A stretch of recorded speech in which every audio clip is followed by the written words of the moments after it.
Today we are going to talk about the top 3 mistakes jibing. Let's do it.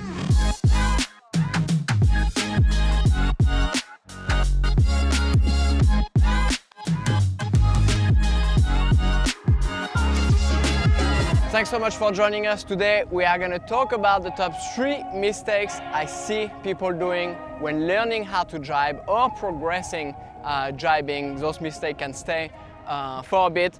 But first, thank you so much to everybody that's been supporting us through wingfoilprocenter.com, the shop and the school where you can find all of the gear that we feature on the YouTube channel. And if you are in the area in Stuart, Florida, you can join in on some lessons where you want to learn how to wing foil, how to dock start, beach start, pump foil. We got you covered. So let's go for it with the video today.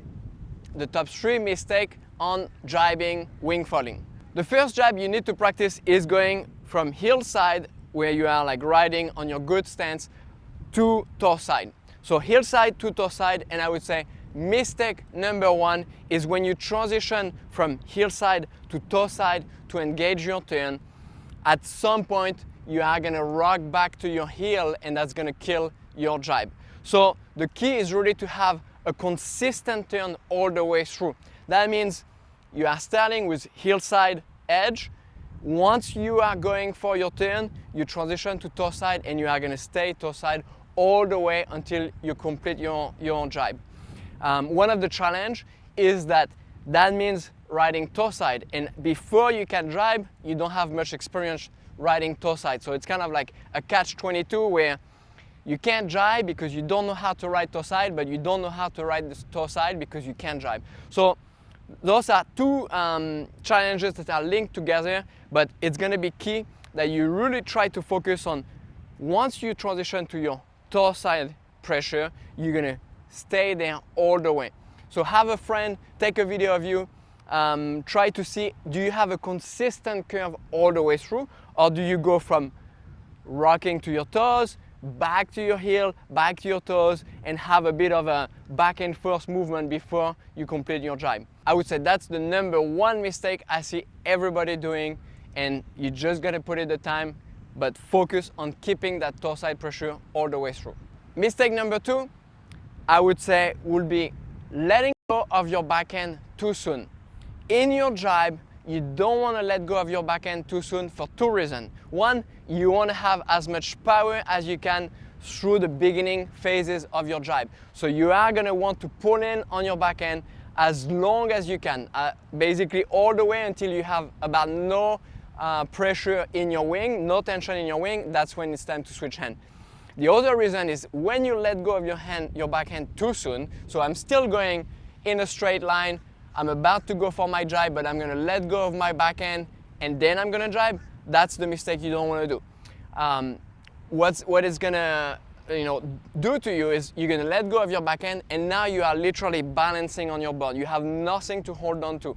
So you want to use your wing to help you as much as possible. So it's going to help you with staying powered through your turn, having as much speed as you can, keeping as much power as long as you can, and then 2, helping yourself be balanced as long as possible.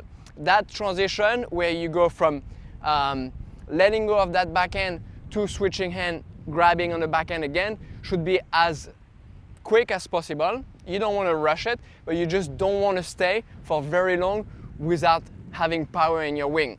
Again, it's just a matter of like having that wing helping you balance through the turn. So stay powered, pull on your backhand, engage your turn. When you feel like you have no more power in your wing, then it's time to let go of the backhand. That backhand is going to go straight to take over the front hand. Front hand is going now to the backhand, and boom, powered again right away.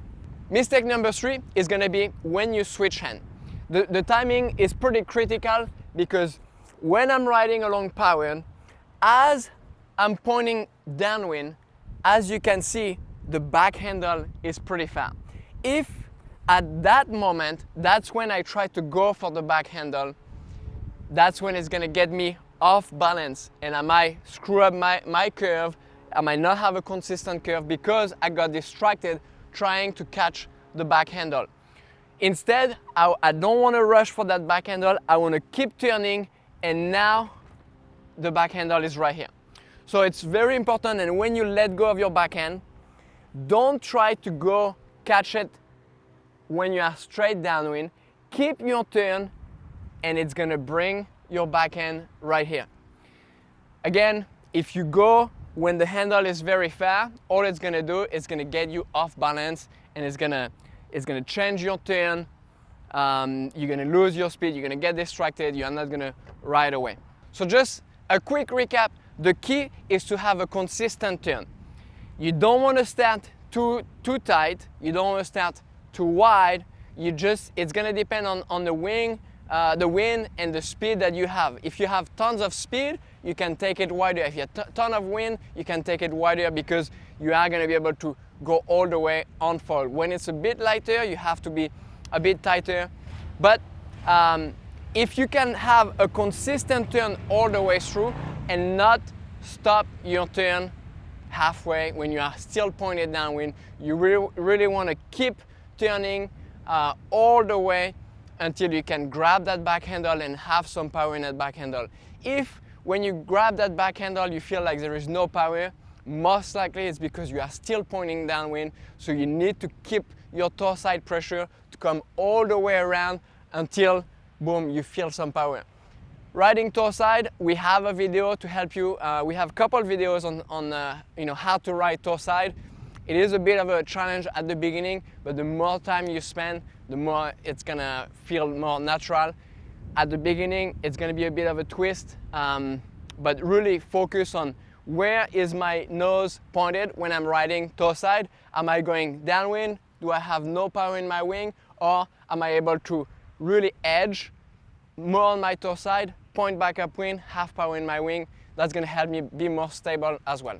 For this video, we filmed in quite light wind conditions, so I was using the brand new Cabrina 04 Vision, 6 meters. The white burn from AFS, just incredible light wind burn that really is not a dedicated downwind burn, but has a bit of that in the outline. So it's going to be a very efficient light wind burn, yet not as tippy as a downwind burn. So if you are looking for like just a light wind burn, that would be it. If you are not necessarily like, or if you just want to get started into the subfoiling, downwind subfoiling, that would also be a good option. And then for the foil, I have my favorite in terms of light wind fun foil, the Razor 980. Just incredible foil that it's my go-to. Whenever it's light, I know I can rely on this foil. Again, if you have any question on the gear, you can reach out to us, wingfoilprocenter.com. I will help you personally pick the right gear for you. On this note, get out there, share your knowledge. If you see somebody struggling at the beach, go and help them. What I love about winging is the community is like super welcoming. You show up to a new spot, everybody's gonna be happy that you are here. And so don't hesitate to, one, help other, and then two, ask better riders. If you are struggling with something, I have no doubt they will be always helping you with anything you need. So if you feel like there was a mistake that I didn't mention, drop it in the comments. It's gonna help everybody. And again, we have that community on the beach, we have that community online, so let's help everybody. Thank you so much, and we'll see you guys in the next video.